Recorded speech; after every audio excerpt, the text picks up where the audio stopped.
Hello बच्चों, आज की वीडियो में हम पढ़ने वाले हैं काइनेमैटिक्स में ग्राफ। और ये एक बहुत इंपॉर्टेंट टॉपिक है क्लास 11 काइनेमैटिक्स का।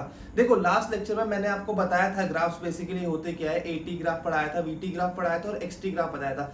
इस वीडियो में मैं तुम्हें सिर्फ उनका बेसिक इंट्रोडक्शन और थोड़ा रिवीजन टाइप का करवाऊंगा और हम बहुत सारे क्वेश्चन सॉल्व करेंगे। तो इस वीडियो को बिल्कुल लास्ट तक देखना, और अगर अभी नहीं देखना तो सेव कर लो, क्योंकि ये एक बहुत ही डिटेल्ड वीडियो है जो तुम्हें यूट्यूब में शायद कहीं और ना मिले।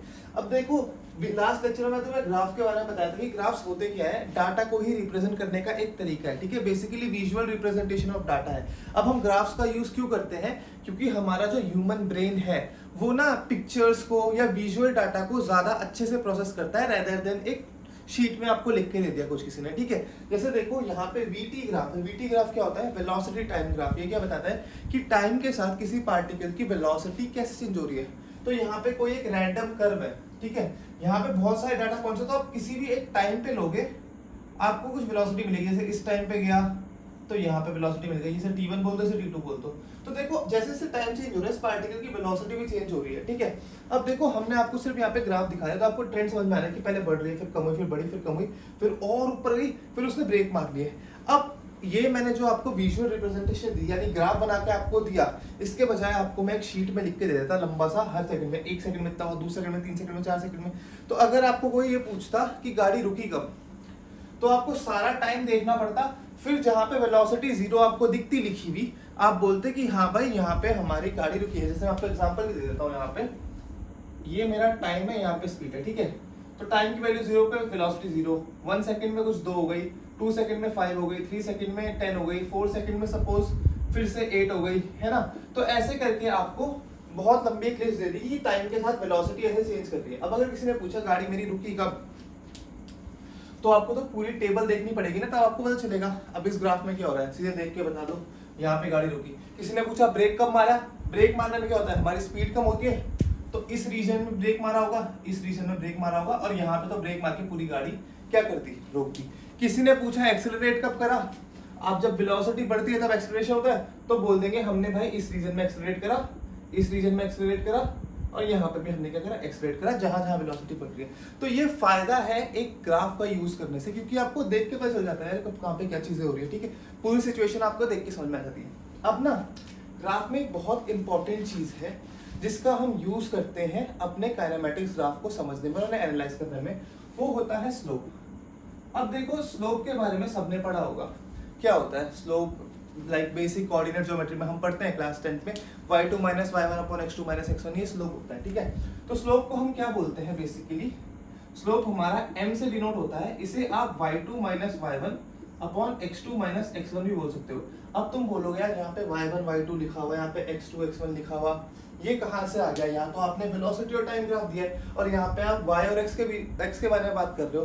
तो यार, जो y और x है ना, ये बेसिकली हमारे एक्सिस होती है, ना कि वहां पे कौन सा वेरिएबल हमने रखा। देखो, यहाँ पे भी हमने x एक्सिस में टाइम रखा। जो हमारी हॉरिजॉन्टल एक्सिस होती है वो होती है हमारी x एक्सिस, ठीक है। और जो हमारी ऊपर यानी वर्टिकल लाइन होती है वो होती है हमारी y एक्सिस। तो यार, यहाँ पे जो y2 - y1 / x2 - x1 है, वो हम किसकी बात कर रहे हैं? एक्सिस की बात कर रहे हैं, ना कि वेरिएबल्स की। जैसे अगर यहाँ हमें स्लोप निकालनी है तो हम कैसे निकालेंगे? y2 - y1 / x2 - x1 करेंगे, ठीक है। चलो करो, y2 - y1, तो y यहाँ पे क्या है? v है, ठीक है। स्लोप हम बेसिकली दो पॉइंट्स के बीच में निकालते हैं, ठीक है। और ये वाला जो फॉर्मूला है, ये हमारा इस कर्व में वैलिड नहीं होगा। क्यों? उसका भी एक रीजन है, मैं आपको ये बताऊंगा। पहले देख लो ये फॉर्मूला कहाँ पे वैलिड होता है। ये फॉर्मूला वैलिड होता है स्ट्रेट लाइन में, ठीक है। जैसे ये स्ट्रेट लाइन है, यहाँ वेलोसिटी है, यहाँ टाइम है। यहाँ पे दो पॉइंट है, पॉइंट ए और पॉइंट बी। अब अगर पॉइंट ए और पॉइंट बी की हमें स्लोप निकालनी है, तो वो कैसे डिफाइन करते हैं हम? देखो, यहाँ पे पहले आप टाइम देखो कौन सा है। इसमें हमने सपोज t2 बोल दिया, इस पे t1, और वेलोसिटी का देखो, यहाँ पे सपोज v1 बोल दिया, और यहाँ पे हमने क्या बोला, v2।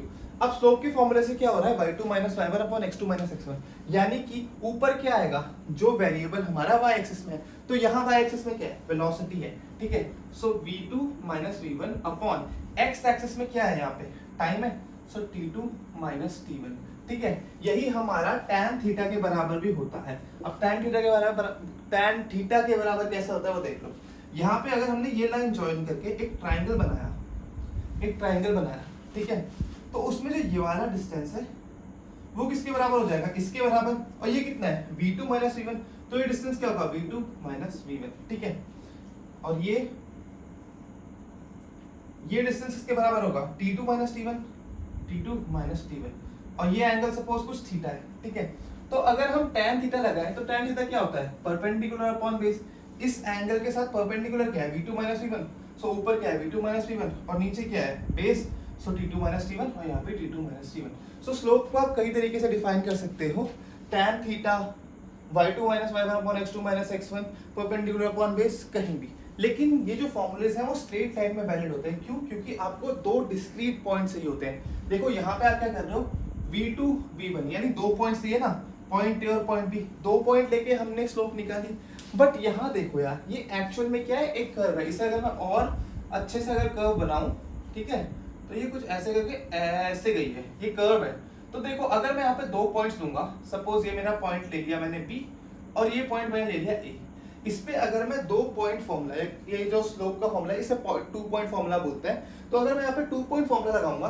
तो मेरी स्लोप पता है क्या आएगी, ये, ठीक है, बट एक्चुअली में मुझे स्लोप किसकी चाहिए थी, अगर पॉइंट ए की चाहिए थी तो वो कुछ ऐसी आएगी, और पॉइंट बी की चाहिए होगी तो वो कुछ ऐसी आएगी, ठीक है, तो ये क्या होगा स्लोप एट अ पॉइंट, ठीक है, इसको मैं मिटा के दोबारा बताता हूँ। सो अगर ऐसा मेरा ग्राफ है तो मुझे किसी एक पर्टिकुलर पॉइंट पे स्लोप अगर चाहिए तो यहाँ पे स्लोप एट अ पॉइंट का फॉर्मूला लगता है, स्लोप एट अ पॉइंट।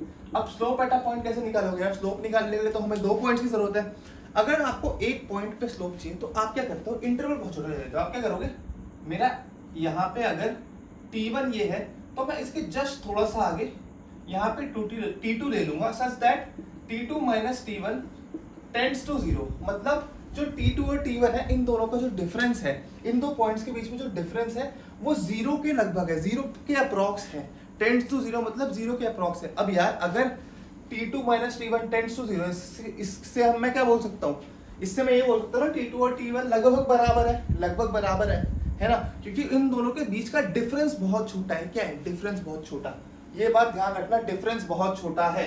इस फॉर्मूले में आओ दोबारा, y2 माइनस y1 को मैं डेल्टा y लिख सकता हूँ, x2 माइनस x1 को क्या लिख सकता हूँ मैं डेल्टा x। अब देखो मैंने क्या बात करी, स्लोप एट अ पॉइंट की, स्लोप एट अ पॉइंट की मैंने बात करी, स्लोप एट अ पॉइंट निकालने के लिए हमें क्या करना पड़ेगा delta y upon delta x, but यहाँ पे क्या है t2 minus t1 tends to 0, यानी कि चेंज इन x, या आप वेलोसिटी में भी चेंज लोगे ना इस पॉइंट पे तो बहुत ही छोटा आएगा, बहुत ही माइन्यूट चेंज आएगा। मैंने आपको बताया था, फर्स्ट लेक्चर याद करो बेसिक मैथमेटिक्स का, अगर मेरे से पढ़ा है तो मैंने आपको बताया था कि जब किसी भी क्या बोलते हैं पैरामीटर का एक सिग्निफिकेंट चेंज होता है, यानी आप उसे मेजर कर सकते हो, ठीक है, थोड़ा सिग्निफिकेंट चेंज, थोड़ा ज्यादा बड़ा चेंज होता है तो आप डेल्टा यूज करते हो, बट अगर चेंज बहुत ही छोटा है, बहुत ही छोटा, तो आप क्या यूज करते हो d यूज करते हो, तो यहाँ पे क्या हो जाएगा dy अपॉन dx, और यही हमारा होता है डिफरेंशिएशन, या इसी को हम बोलते हैं रेट ऑफ चेंज। तो स्लोप को बेसिकली आप कैसे डिफाइन कर सकते हो, tan थीटा से भी डिफाइन कर सकते हो, delta y upon delta x या dy अपॉन dx, और यही हमारा डिफरेंशिएशन या रेट ऑफ चेंज भी होता है। तो इतना आपको स्लोप के बारे में पता होना चाहिए, ठीक है, इतना काफी है, तो इसे आप नोट करो। और मेरे को आपको एक और चीज बतानी है, ठीक है, एक और चीज बतानी है, वो क्या बताऊं, वो मैं चलो आपको जब ग्राफ पढ़ाऊंगा ना तो तभी समझा दूंगा, ठीक है, तो फटाफट से नोट करो। और हम अब सीधे क्या करते हैं, काइनेमैटिक्स के ग्राफ के इंपॉर्टेंट पॉइंट्स देख लेते हैं पहले, उसके बाद क्वेश्चन सॉल्व करेंगे। अब देखो आगे बढ़ते हैं, अब हम पढ़ेंगे ग्राफ की एनालिसिस एंड कन्वर्जन। देखो ग्राफ में दो चीजें आती है, क्वेश्चन जब आपसे पूछे जाते हैं दो तरीके से पूछे जाते हैं, एक ग्राफ को एनालाइज करना, यानी आपको ग्राफ दे देंगे, पूछेंगे वेलोसिटी कितनी है, एक्सेलरेशन किस टाइम पे कितना है, ठीक है, टोटल डिस्टेंस कितना ट्रैवल करा, डिस्प्लेसमेंट कितना ट्रैवल करा, कब गाड़ी रुकी, कब गाड़ी चली, कब एक्सेलरेट हुई, कब डीएक्सेलरेट हुई, ये सारी चीजें पूछ सकते हैं, ठीक है। दूसरा टॉपिक आता है ग्राफ को कन्वर्ट करना, यानी आपको पोजीशन टाइम ग्राफ दे देगा, आपको कन्वर्ट करना है उसे वेलोसिटी टाइम ग्राफ में। कन्वर्जन एक इंपॉर्टेंट पार्ट है, बट उससे ज्यादा इंपॉर्टेंट पार्ट है एनालिसिस का, तो हम इस वीडियो में पूरा डिटेल्ड में एनालाइज करना सीखेंगे ग्राफ को। कन्वर्जन के लिए एक और वीडियो आएगी। देखो ग्राफ एक बहुत ही लंबा और बहुत ही डिटेल टॉपिक है, अगर मैं इसे पढ़ाने बैठूं ना ढंग से तो 4-5 लेक्चर आराम से खींच दूंगा, फिर भी बचेगा, ठीक है। तो मैं आपको सिर्फ उतना पढ़ा रहा हूँ जितना आपके लिए इंपॉर्टेंट है। एक एक्स वाई ग्राफ भी आते हैं, वो मैं जब आपको 2D मोशन पढ़ा दूंगा ना उसके बाद अपलोड करूंगा। ये मेरे एक सब्सक्राइबर की रिक्वेस्ट आई थी ग्राफ की वीडियो अपलोड करने की, इसलिए मैंने कर दी, वरना मैं ग्राफ अभी नहीं बना रहा था। ठीक है, सो भाई देख लो, तुम्हारे लिए कर है। चलो, तो हमें क्या करना है, पोजीशन टाइम ग्राफ से वेलोसिटी टाइम ग्राफ और वेलोसिटी टाइम ग्राफ से एक्सेलरेशन टाइम ग्राफ कैसे जाते हैं। ठीक है, कन्वर्जन करने का भी यही फॉर्मेट होता है। ठीक है, और अगर आपको वेलोसिटी एक्सेलरेशन वगैरह निकालना है तो वो भी ऐसे निकलता है। ठीक है, अब मैं आपसे एक चीज पूछना चाहूंगा कि अगर मुझे पोजीशन से वेलोसिटी निकालनी है तो कैसे निकालते हैं। देखो, हमें पता है मोशन कब होता है, जब पार्टिकल की पोजीशन चेंज होती है विद टाइम से, टाइम के साथ, है ना। अब पोजीशन चेंज हो रही है यानी कि वो अपनी पोजीशन से डिस्प्लेस हुआ, और डिस्प्लेस जब हुआ यानी जितना डिस्प्लेसमेंट किया मेरे पार्टिकल ने, सपोज मेरा पार्टिकल यहाँ है, पोजीशन इसकी x बराबर 1 मीटर पे है, थोड़ी देर बाद मेरा पार्टिकल क्या आ गया, x बराबर 5 मीटर पे आ गया, तो मेरे पार्टिकल की पोजीशन चेंज हो गई, x बराबर 1 मीटर से x बराबर 5 मीटर। मेरे पार्टिकल का डिस्प्लेसमेंट कितना हुआ, डिस्प्लेसमेंट कितना हुआ, सपोज यहाँ पे ओरिजिन है x बराबर 0 मीटर, तो मेरे पार्टिकल का डिस्प्लेसमेंट कितना हुआ, दिस माइनस दिस, यही तो डिस्प्लेसमेंट हुआ, है ना। तो डिस्प्लेसमेंट कितना हुआ, 5 माइनस 1 बराबर 4 मीटर। क्या मैं इसको x2 माइनस x1 लिख सकता हूँ, x2 माइनस x1 लिख सकता हूँ, है ना। डिस्प्लेसमेंट को या पोजीशन को हम x से रिप्रेजेंट करते हैं, तो डिस्प्लेसमेंट कितना हो जाएगा, x2 माइनस x1। ठीक है, सो वेलोसिटी हमारी क्या होती है, वेलोसिटी होती है डिस्प्लेसमेंट अपॉन टाइम। डिस्प्लेसमेंट कितना हुआ, x2 minus x1, x2 minus x1 upon time taken, तो टाइम टेकन कितना भी ले रखा होगा उसने, t2 माइनस t1। ठीक है, क्योंकि ऐसा तो है नहीं कि t बराबर 1 सेकंड में भी 1 सेकंड में यहाँ पे है और t बराबर 1 सेकंड में ये यहाँ चले गया, है ना। टाइम ट्रेवल तो कर नहीं रहा है वो बंदा, है ना। तो कुछ ना कुछ टाइम में भी चेंज होगा। तो सपोज t बराबर 1 सेकंड में यहाँ पे और t बराबर 5 सेकंड पे यहाँ चले गया। ठीक है, 5 सेकंड तो कम हो गया, सॉरी ज्यादा हो गया, 3 सेकंड मान लो। ठीक है, तो टोटल टाइम टेकन कितना निकालोगे आप, जितना टाइम यहाँ पे माइनस यहाँ पे, यानी 3 माइनस 1 बराबर 2 सेकंड, है ना। तो 2 सेकंड पहला पार्टिकल ट्रैवल करा, तो वो क्या है, t2 माइनस t1, है ना। ये मैंने तुम्हें सिर्फ दिखाने के लिए ग्राफ बनाया, ओ सॉरी डायग्राम बनाया, ताकि थोड़ा समझ में आ जाए तुम्हें, है ना। विजुअल रिप्रेजेंटेशन से बंदा ज़्यादा समझता है। चलो, तो वेलोसिटी क्या होती है हमारी, x2 minus x1 upon t2 minus t1। अब यार यहाँ पे भी यही बात आ जाती है कि ये तो बड़े लार्ज इंटरवल की बात हो गई, है ना। बट अगर मुझे एक स्नैप, मेरा जब पार्टिकल चल रहा है तो एक पर्टिकुलर टाइम, जैसे जितना छोटा टाइम इंटरवल एक चुटकी बजाने का है ना, इतने स्नैप पे उस इंस्टेंट पे पार्टिकल की वेलोसिटी कितनी थी वो निकालनी है। अगर इसी को हम इंस्टेंटेनियस वेलोसिटी भी बोलते हैं, तो कैसे निकालूंगा, देखो सिंपल सी बात है, जितना टाइम इस चुटकी बजाने में लगा उतने में मेरा पार्टिकल पूरा यहाँ से दिल्ली तो पहुँच नहीं गया होगा, है ना। रेफरेंस में बता दूं, मैं ऋषिकेश में, दिल्ली बहुत दूर है। ठीक है, वो कहीं इस पोजीशन से हल्का सा आगे गया होगा, है ना भाई, और कितना जाएगा, है ना।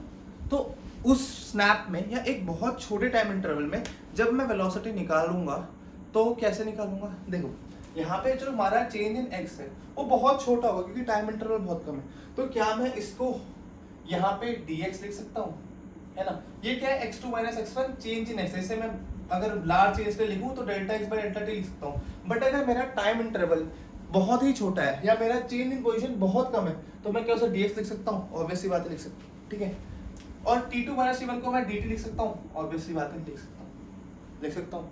तो ये क्या बन गया हमारा dx बाई dt। यही क्या होता है, रेट ऑफ चेंज। क्या होता है, रेट ऑफ चेंज, है ना। वेलोसिटी को भी तो आप ऐसे ही डिफाइन करते हो, rate of change of displacement with time. तो ये dx बाई dt भी क्या बोल रहा है, rate of change of displacement with time, है ना। ठीक है, इतनी बात समझ में आई, वेल एंड गुड। अब ये dx बाई dt कहीं ना कहीं यही स्लोप नहीं है, यही तो स्लोप है, और इसको हम tan थीटा से भी डिफाइन करते हैं। तो जब आप पोजीशन टाइम ग्राफ का स्लोप निकालो तो आपको मिल जाएगी वेलोसिटी। ठीक है, वेलोसिटी मिल जाएगी, फिर आप पहुंच जाओगे वेलोसिटी टाइम ग्राफ पे। ठीक है, आपको वेलोसिटी मिल जाएगी तो आप वेलोसिटी का ग्राफ बना दोगे, फिर आपका वेलोसिटी टाइम ग्राफ आ जाएगा, बढ़िया बात है। अब वेलोसिटी टाइम ग्राफ से एक्सेलरेशन में जाना है तो कैसे करोगे, अब देखो वही बात है, एक्सेलरेशन क्या होता है, change in velocity upon time. ठीक है, टाइम टेकन, तो इसे मैं delta v by delta t लिख सकता हूँ। स्मॉल इंटरवल क्या हो जाएगा, dv बाई dt। यहाँ भी वही बात आ गई, rate of change of velocity is acceleration. ठीक है, rate of change of velocity with time is acceleration. So यही delta v by delta t या dv बाई dt हमारा होता है। तो अगर यहाँ भी मैं delta v by delta t या dv बाई dt को स्लोप या इसी को हम tan थीटा से निकालते हैं बोलूं, ठीक है, वेलोसिटी टाइम की स्लोप निकालो तो वो dv बाई dt होगी, और वही कहीं ना कहीं क्या है मेरा एक्सेलरेशन। ठीक है। तो जब आप पोजीशन टाइम ग्राफ की स्लोप निकालते हो तो आपको वेलोसिटी मिलती है, वेलोसिटी टाइम ग्राफ की स्लोप निकालते हो तो आपका एक्सेलरेशन मिलता है, और एक्सेलरेशन का ऐसे ही आप अगर स्लोप निकालोगे तो आपको जर्क मिलेगा। ये आपके अभी सिलेबस में नहीं है काइनेमैटिक्स में, तो इस पर ज्यादा ध्यान नहीं देना, ठीक है। बस यहाँ तक पहुंचना है कि आपको जर्क मिलेगा, ठीक है, इतना पता होना चाहिए। ओके, अब बात आई एक्सेलरेशन से चेंज इन वेलोसिटी वापस आना, फिर चेंज इन पोजीशन वापस आना। देखो आपको पता होगा कि जब अगर आपने मेरी बेसिक मैथ्स की वीडियो देखी है तो, कि डिस्प्लेसमेंट का अपोजिट, अगर मैं यहाँ से यहाँ, अगर मैंने फर्स्ट गियर डाल के आगे चला और मैंने क्या करा डिफरेंशिएशन, तो अगर मुझे रिवर्स जाना है तो मुझे क्या करना पड़ेगा इंटीग्रेशन, ठीक है। तो बेसिकली डिफरेंशिएशन को आप रिवर्स ऑफ इंटीग्रेशन समझ सकते हो, फॉर्मूलेज भी रिवर्स ही होते हैं, ठीक है।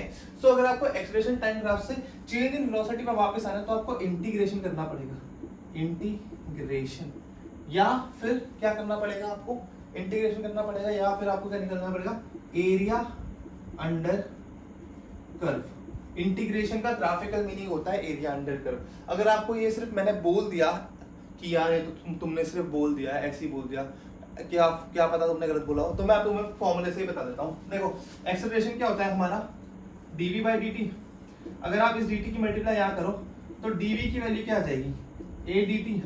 अब आप अगर दोनों तरफ इंटीग्रेट करो तो इंटीग्रेशन ऑफ dv क्या होगा, सपोज v1 से v2 पे गए आप और यहाँ पे t1 से t2 पे गए, तो इंटीग्रेशन ऑफ dv क्या होता है v, टाइम इंटरवल क्या आया v1 से v2 बराबर integration of a dt from t1 से t2, ठीक है। यहाँ पे हमें एक्सेलरेशन की वैल्यू नहीं पता इसलिए हम अभी इंटीग्रेट नहीं कर सकते, ठीक है। अब जब आप यहाँ पे वैल्यूज डालोगे डेफिनेट इंटीग्रेशन में तो ये क्या आ जाएगा v2 माइनस v1। देखो यहाँ से क्या आया चेंज इन वेलोसिटी। सो जब भी आप एक्सेलरेशन टाइम ग्राफ का एरिया अंडर कर्व निकालोगे, इंटीग्रेट करोगे, आपको चेंज इन वेलोसिटी मिलेगी, ठीक है। सिर्फ वेलोसिटी नहीं मिलेगी एट दैट पर्टिकुलर पॉइंट, आपको चेंज इन वेलोसिटी मिलेगा, क्यों, क्योंकि हम डेफिनेट इंटीग्रेशन यूज करते हैं, ठीक है। सो क्या होता है हमें लिमिट्स वगैरह डाल के वैल्यू निकालनी होती है, पहली बात। दूसरी बात क्या है, दूसरी बात ये है कि क्या है दूसरी बात, चेंज इन वेलोसिटी से जब आप चेंज इन पोजीशन में जाओगे, डिस्प्लेसमेंट में जाओगे, यहाँ पे आपको इंटीग्रेट करना पड़ेगा, या आप क्या निकालोगे area under curve, under curve. भाई अगर तुम्हें ये पूरा जितना अभी तक यहाँ पे लिखा हुआ है ना, मैंने जितना यहाँ पे लिखा हुआ है, सिर्फ इतनी बात अगर तुम्हें समझ में आ गई तो तुम 100% सारे ग्राफ के क्वेश्चन सॉल्व कर सकते हो। बस तुम्हें इतना दिमाग में ढंग से बैठाना है, ठीक है, ढंग से दिमाग में बैठाओ। और अब हम सीधे क्या बढ़ते हैं क्वेश्चंस की तरफ, ठीक है। तो इसे अच्छे से अपने दिमाग में बैठा लो गाइस, बैठा लो गाइस। क्या भाई वीडियो ब्लॉगर तो ना भाई, मेरे बच्चों, मेरे प्यारे प्यारे स्टूडेंट, छोटे भाई है ना, इसे अपने दिमाग में बैठा लो। ये अगर तुमने स्क्रीनशॉट ले लिया ना तो मैं तुम्हें सही बता रहा हूँ, this is one of the most important screenshot of your JEE या क्लास 11th जर्नी, क्योंकि इस स्क्रीनशॉट से ही आप सारे काइनेमैटिक्स ग्राफ के क्वेश्चन कर सकते हो, चाहे वो किसी भी एग्जाम के हो, जेई मेंस हो, नीट हो, जेई एडवांस हो, या बोर्ड्स में तो आते नहीं काइनेमैटिक्स, ठीक है, क्लास 12 की फिजिक्स आती है बस, ठीक है। तो प्लीज इसे नोट करो, ठीक है, ठीक है, फटाफट नोट करो। और मैं तुम्हारे लिए सीधे पहला क्वेश्चन लेके आ रहा हूँ तुम्हारे सामने। अब देखो ये है तुम्हारे सामने क्वेश्चन 1, जैसे पढ़ो, सॉल्व करके मुझे आंसर बताना। इसका आंसर में तुम्हें दो ऑप्शन दे देता हूँ, √3:1 और 1:√3, दोनों में से कुछ भी आ सकता है, बट इन दोनों में से कोई एक होगा आंसर, ठीक है। मुझे बताओ क्या आया तुम्हारा आंसर, √3:1 और 1:√3, ठीक है। चलो, सो हमारा क्वेश्चन बोल क्या रहा है, the displacement time graph of two moving particle, थोड़ा ताकि तुम्हें दिख जाए। डिस्प्लेसमेंट टाइम ग्राफ है ये एक टू मूविंग पार्टिकल का डिस्प्लेसमेंट, तो यहाँ पे x लिख देते हैं, यहाँ पे टाइम लिख देते हैं, ठीक है। डिस्प्लेसमेंट टाइम ग्राफ है टू मूविंग पार्टिकल्स का, जो एंगल बनाते हैं 30 degree and 45 degree with the x axis respectively, ठीक है। 30 डिग्री है, इसे हमने a बोल दिया, और 45 डिग्री वाले को हमने p बोल दिया, ठीक है। हमें क्या बताना है, उनकी वेलोसिटीज का रेशियो हमें यानी बताना है v1 रेशियो v2 या va रेशियो vb, ठीक है। पहली बात तो आपके सामने कभी भी ग्राफ आ जाए, आपको देखना है कि वो ग्राफ किस चीज का है। तो अगर मैं यहाँ देखूं ग्राफ किस चीज का, देखो x और ये भी x लग रहा भाई, ये टाइम है। आपको ग्राफ किसके बीच में दिया है, x और टाइम, यानी कि डिस्प्लेसमेंट टाइम या आपको पोजीशन टाइम ग्राफ दिया है ना। तो कहीं ना कहीं आपको क्या दिया है, displacement time graph, xt graph, ठीक है। अब आपको डिस्प्लेसमेंट टाइम ग्राफ देके पूछा क्या है, पूछा है आपको वेलोसिटी। तो आपको याद आ रहा है लास्ट स्लाइड में मैंने यहीं कहीं पे कुछ एक छोटी सी चीजें लिखी थी क्या कि अगर आपको डिस्प्लेसमेंट टाइम ग्राफ से वेलोसिटी निकालनी है तो आपको क्या करना पड़ता है, आपको स्लोप निकालनी पड़ती है, स्लोप निकालनी पड़ती है। अब देखो यहाँ पे क्या है, स्ट्रेट लाइन है, तो ग्राफ में कभी भी स्ट्रेट लाइन है तो आप tan थीटा लगा के स्लोप निकालना। डिफरेंशिएशन करने के लिए आपके पास ऑप्शन भी नहीं है, क्यों? क्योंकि आपका इक्वेशन नहीं है। डिफरेंशिएशन वहां पे होगा जब आपको एक बेसिकली ऐसे कर्व दे रखी होगी और हर पॉइंट में क्या हो रही होगी, स्लोप चेंज। ठीक है, यहाँ देखो अगर आप यहाँ स्लोप निकालोगे तो स्लोप क्या होता है, tan थीटा। ठीक है, स्लोप क्या होती है, tan थीटा, और यहाँ पे थीटा क्या होता है, angle made with x axis measured anti clockwise, है ना। इसी की वजह से स्लोप आपकी पॉजिटिव, नेगेटिव और जीरो होती है, क्योंकि यहाँ पे एक साइन कन्वेंशन सेट है कि आपको एंटी क्लॉकवाइज ही मेजर करना है। एक एग्जांपल दे देता हूँ थोड़ा सा, कैसे, देखो ये ग्राफ है, या आपको यहाँ लिख देता हूँ स्लोप हमारे पास जीरो भी हो सकती है, पॉजिटिव भी हो सकती है, नेगेटिव भी हो सकती है, और नॉट डिफाइंड भी हो सकती है। ठीक है, नॉट डिफाइंड इनफाइनाइट से बोलते हैं। ठीक है, सो पॉजिटिव स्लोप कब होगी, जब आपका एंगल अक्यूट होगा, ये जैसे हमारे इन दोनों केसेस में, तो दोनों केसेस में अक्यूट एंगल है ना, अक्यूट एंगल है, हाँ है, तो हमारी स्लोप क्या होगी, पॉजिटिव, क्योंकि tan की वैल्यू 0 से 90 डिग्री के बीच में पॉजिटिव होती है। ठीक है, tan फंक्शन की वैल्यू, और हम स्लोप tan फंक्शन से निकाल रहे हैं। ठीक है, तो जब भी हमारा अक्यूट एंगल होगा, अक्यूट एंगल, तो आपकी स्लोप पॉजिटिव होगी। और हम एंगल मेजर कैसे करते हैं, ये हमारी एक्स एक्सिस है, यहाँ से हम एंटी क्लॉकवाइज जाएंगे। देखो ये क्लॉकवाइज होता है, ये क्लॉकवाइज होता है, ये एंटी क्लॉकवाइज, तो हम एक्स एक्सिस से एंटी क्लॉकवाइज देखेंगे तो हमें क्या मिलेगा, एक्यूट एंगल, तो हम बोलेंगे क्या बोलते हैं, स्लोप क्या है, पॉजिटिव है। ठीक है, स्लोप जीरो कब होगी, जब हमारी line parallel to X axis होगी। देखो इन दोनों के बीच में जीरो एंगल है ना, दोनों पैरेलल है, तो जब हमारी parallel to X axis line होगी तो आपकी स्लोप जीरो होगी। ठीक है, नॉट डिफाइंड कब होगी, जब आपकी line perpendicular to X axis होगी। क्यों, जब परपेंडिकुलर होगी तो स्लोप नॉट डिफाइंड कैसे हुई, देखो ये एक्स एक्सिस है, ये आपकी लाइन है। ठीक है, 90 डिग्री का एंगल है, परपेंडिकुलर है मतलब। अब tan 90 क्या होता है, वो तो किसी को नहीं पता, tan 90 नॉट डिफाइंड होता है, तो अगर tan 90 नॉट डिफाइंड है तो स्लोप भी नॉट डिफाइंड होगी। ठीक है, अब नेगेटिव कैसे होगी, देखो ये ग्राफ है, आपकी जो लाइन है वो कुछ ऐसी है। ठीक है, ये आपकी एक्स एक्सिस है, ये आपकी वाई एक्सिस है, आपको स्लोप निकालने के लिए एंगल चाहिए। अब आप ये एंगल लोगे, ये एंगल लोगे, ये एंगल लोगे, ये एंगल लोगे, क्या लोगे बताओ, कौन सा एंगल आप लोगे, मैं बताता हूँ कौन सा एंगल लोगे। हमारे साइन कन्वेंशन क्या बोलता है कि हमें मेजर करना है angle from the x axis in anti clockwise direction. तो ये एक्स एक्सिस है, यहाँ से हमें स्टार्ट करना है एंटी क्लॉकवाइज। अब यार यहाँ देखो एक्स से मैंने स्टार्ट करा और एंटी क्लॉकवाइज गया, तो ये एंगल हमारा जो है वो देखो 90 से बड़ा है, तो जो थीटा है वो ग्रेटर देन 90 डिग्री है, यानी ऑब्ट्यूज है। तो जब भी हमारे पास ऑब्ट्यूज एंगल आएगा तो जो हमारी स्लोप होगी that will be what, that will B negative. तो ठीक है, इस पार्ट को आप नोट कर सकते हो, अगर आपको स्लोप के बारे में इतनी बातें नहीं पता तो यहाँ पे मैंने आपको बता दी। तो अब हम क्वेश्चन की तरफ बढ़ते हैं और अच्छे से क्वेश्चन देखते हैं क्या होगा। तो यहाँ पे हमें क्या दे रखा था, एक्स टी ग्राफ, उससे हमें वेलोसिटी निकालनी है, तो हमें कहीं ना कहीं स्लोप की एनालिसिस करनी पड़ेगी। तो जो हमारी वेलोसिटी होगी वो किसके बराबर होगी, स्लोप के बराबर। यहाँ देखो यार, जो स्लोप है यानी कि जो angle made by, slope depend किस पे करती है, angle made by the line with the x axis. तो यहाँ देखो अगर आप एक्स एक्सिस के पैरेलल लाइन बनाओ तो हर पॉइंट पे ये जो लाइन है ये 30 डिग्री पे कट करेगी, ये यहाँ पे भी 30 डिग्री पे कट कर रही है, और ये हर जगह 45 डिग्री पे कट करेगी, हर जगह 45 डिग्री पे कट करेगी। तो यहाँ से क्या मैं ये बोल सकता हूँ कि जो स्लोप है वो कांस्टेंट है, कांस्टेंट तो है ही, उसके साथ साथ पॉजिटिव भी है ना। तो क्या मैं ऐसे ही बोल सकता हूँ कि इन दोनों पार्टिकल्स हैं जो, इनकी वेलोसिटी कांस्टेंट है, यानी कि ये क्या कर रहे हैं, यूनिफॉर्म मोशन। यूनिफॉर्म मोशन मतलब क्या होता है, जब किसी भी पार्टिकल की वेलोसिटी कांस्टेंट हो जाए तो वो करती है यूनिफॉर्म मोशन। ठीक है, यूनिफॉर्म मोशन। तो whenever particle have a constant velocity it performs uniform motion. ठीक है, कांस्टेंट स्पीड की बात नहीं कर रहा हूं मैं, कांस्टेंट वेलोसिटी की बात कर रहा हूं। वेलोसिटी में मैग्नीट्यूड और डायरेक्शन दोनों होते हैं। चलो ये तो बात हो गई वेलोसिटी की। ठीक है, अब वैल्यू निकाल लेते हैं। ठीक है, तो पहले हमें VA निकालनी है, फिर हमें VB निकालनी है। ठीक है, दोनों निकाल देते हैं। VA क्या होगा, tan थीटा ए, ठीक है, ये स्लोप के बराबर होगा, वो tan थीटा ए होगा। थीटा ए कितना है, ए कितना एंगल बनाया है 30, तो tan 30 कितना होता है भाई, tan 30 डिग्री, tan 30 डिग्री क्या 1/√3 होता है, हाँ भाई 1/√3 होता है, चलो अच्छी बात है। VB क्या होगा, tan थीटा बी। अब जो बी एंगल बना रहा है, जो बी का ग्राफ एंगल बना रहा है कितना बना रहा है 45 डिग्री, तो tan 45 डिग्री वो कितना होता है भाई हमारा 1 होता है, ठीक है। हमें क्या बताना है VA/VB, ठीक है, हमें क्या बताना है VA/VB। तो वेलोसिटी ऑफ ए कितनी हो जाएगी 1/√3 डिवाइड बाय VB कितना है, वो तो 1 ही है, तो ये हमारा 1/√3 आंसर आ जाएगा, यानी कि हमारा B option is the correct answer, ठीक है। सो आई होप तुम्हें ये क्वेश्चन समझ में आया होगा। तो बहुत बेसिक था, हम एक और क्वेश्चन करते हैं, धीरे धीरे करके बेसिक क्वेश्चन करते हैं, क्योंकि एडवांस क्वेश्चन तो मैं तुम्हें एडवांस सेशन में कराऊंगा ही। अभी थोड़ा अपना बेस तो बना लो, फटाफट से नोट करो।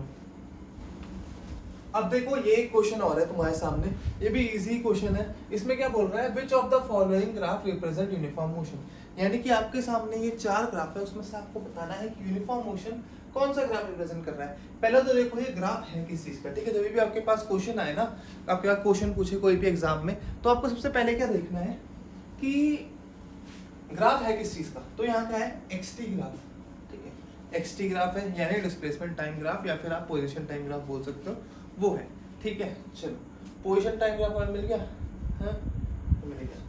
हमें क्या बताना है कौन सा यूनिफॉर्म मोशन है, इनमें से कौन सा ग्राफ यूनिफॉर्म मोशन रिप्रेजेंट कर रहा है। तो यार यूनिफॉर्म मोशन की एक खास बात है कि इसकी वेलोसिटी कांस्टेंट रहती है, ठीक है। वेलोसिटी क्या रहेगी, कांस्टेंट। अब वेलोसिटी कांस्टेंट रहने का मतलब क्या है, वेलोसिटी की मैग्नीट्यूड भी सेम रहेगा एंड डायरेक्शन भी सेम रहेगी, ठीक है। तो वेलोसिटी का मैग्नीट्यूड और डायरेक्शन दोनों सेम होना चाहिए, और हमें पता है कि वेलोसिटी कहीं ना कहीं स्लोप ऑफ xt ग्राफ होता है। तो जो आपकी स्लोप होगी उसकी मैग्नीट्यूड और स्लोप की डायरेक्शन, यानी कि उसका साइन पॉजिटिव नेगेटिव, वो सेम रहना चाहिए अक्रॉस द ग्राफ। मतलब इन चारों में से जो भी ग्राफ होगा जो यूनिफॉर्म मोशन रिप्रेजेंट कर रहा होगा, है ना, कोई एक तो होगा ही, उसकी जो स्लोप होगी that will B same through out, slope change नहीं होनी चाहिए। तो चलो एक एक करके ग्राफ को एनालाइज करते हैं। पहला फर्स्ट वाला करते हैं। इसकी स्लोप क्या होगी, ये है ना, angle made by the graph with x axis. तो सपोज ये एंगल थीटा है, थोड़ा ऊपर जाके देखा यहाँ भी थीटा, तो इस पे तो क्या है स्लोप सेम है, यानी कि ये क्या कर रहा है यूनिफॉर्म मोशन ही रिप्रेजेंट कर रहा है, ठीक है, ए ऑप्शन। बट यार जे में तुम्हें पता है एडवांस में more than one option correct भी आ जाता है कभी कभी। तो और देखते हैं कि और इनमें से कोई और तो नहीं रिप्रेजेंट कर रहा। इस पे देखो, अगर मैं यहाँ पे इस पॉइंट की स्लोप देखूं तो angle made by x axis क्या है अक्यूट, तो स्लोप क्या होगी पॉजिटिव, ठीक है। इधर आया मैं थोड़ा आगे, यहाँ मैंने एंगल देखा तो ये ऑब्ट्यूज हो गया, और ऑब्ट्यूज एंगल हो गया यानी स्लोप नेगेटिव। तो अगर स्लोप नेगेटिव आ गई तो बी तो नहीं हो सकता भाई मेरे। अब अगर मैं सी को देखूं, सी तो है ही सी, है ना। तो अगर मैं सी को देखूं तो इसमें यार एक खास बात है, क्या कि इसकी स्लोप जीरो है, स्लोप जीरो मतलब वेलोसिटी जीरो है। या आप इसको एक और तरीके से देख सकते हो कि यार इसकी जो पोजीशन है वो अगर x बराबर 2 मीटर है यहाँ पे, तो टाइम कितना भी चेंज कर जाए इसकी पोजीशन चेंज नहीं कर रही है ना। सो जो x है वो कांस्टेंट है, डू नॉट चेंज। इसकी जो पोजीशन है वो चेंज नहीं कर रही है, पार्टिकल रेस्ट पे है, पार्टिकल इज एट रेस्ट, है ना। तो सी ऑप्शन तो होगा ही नहीं क्योंकि पार्टिकल मूव ही नहीं कर रहा है, तो यूनिफॉर्म मोशन कैसे हो सकता है। अब आते हैं डी ऑप्शन की तरफ। डी ऑप्शन में देखो एक कर्व है, यानी कि इसकी जो स्लोप है वो हर पॉइंट पे चेंज कर रही है, और अगर स्लोप हर पॉइंट पे चेंज कर रही है तो अलग अलग होगी, तो यूनिफॉर्म मोशन वैसे रिप्रेजेंट नहीं कर सकता। फिर भी एक बार देख लो, इस पॉइंट पे देखो स्लोप किधर है, इधर है, फिर इस पॉइंट पे देखो स्लोप किधर है, इधर है, फिर इस पॉइंट पे स्लोप इधर है, फिर इस पॉइंट पे स्लोप इधर है। Slope is varying, slope very हो रही है। स्लोप अगर चेंज हो रही है तो इसका मतलब क्या है, वेलोसिटी भी चेंज हो रही है, तो ये पार्टिकल क्या है नॉन यूनिफॉर्म मोशन में, ठीक है। तो इस क्वेश्चन का एक बार तुम्हें रिकैप दूं, थोड़ा सा रिकैप दे देते हैं। चलो देखो, हमने 4 ग्राफ थे हमारे पास, उसमें से ना रिप्रेजेंट करना था, इसमें से हमें ये बताना था कि इनमें से कौन सा ग्राफ यूनिफॉर्म मोशन को क्या कर रहा है रिप्रेजेंट कर रहा है। स्मार्टली लगाओ ना, चलो, तो हमने पहला ग्राफ देखा, एक स्ट्रेट लाइन का था, हमने इसमें स्लोप निकाल के देखी, तो हमें पता चला कि इसकी slope throughout the curve या throughout the line same है ना। तो हमने क्या बोला कि यार जब स्लोप सेम है तो इसका मतलब वेलोसिटी भी सेम होगी, क्योंकि स्लोप ऑफ एक्स-टी ग्राफ हमें वेलोसिटी मिलती है ना। वेलोसिटी कहाँ से मिलती है? एक्स-टी ग्राफ के स्लोप से ही मिलती है, और अगर स्लोप ही कांस्टेंट है थ्रू आउट द मोशन तो इसका मतलब क्या है? वेलोसिटी भी कांस्टेंट होगी। ओके, दूसरे में हम आए, हमने देखा यार आधे मोशन में तो स्लोप पॉजिटिव है, यानी वेलोसिटी पॉजिटिव है। ये ग्राफ पता है क्या रिप्रेजेंट कर रहा है? ये ग्राफ क्या रिप्रेजेंट कर रहा है? कहाँ पे बताऊं? यहाँ पे लिखता हूँ, slope of x T graph. Slope of x T graph से हमें की मैग्नीट्यूड की जो भी लिखा था यहाँ पे, वेलोसिटी कांस्टेंट था, slope of x T graph से ये लिखा था हमने। ठीक है, चलो अब देखो ये ग्राफ क्या रिप्रेजेंट कर रहा है कि यार पहले तो फर्स्ट हाफ में जैसे ये पार्टिकल है स्ट्रेट लाइन में ही चल रहा होगा कुछ, ठीक है, यहाँ से चलना स्टार्ट करा और सपोज यहाँ पे इसका मोशन का फर्स्ट हाफ खत्म हुआ है ना, हाफ मोशन इसमें यहाँ तक था।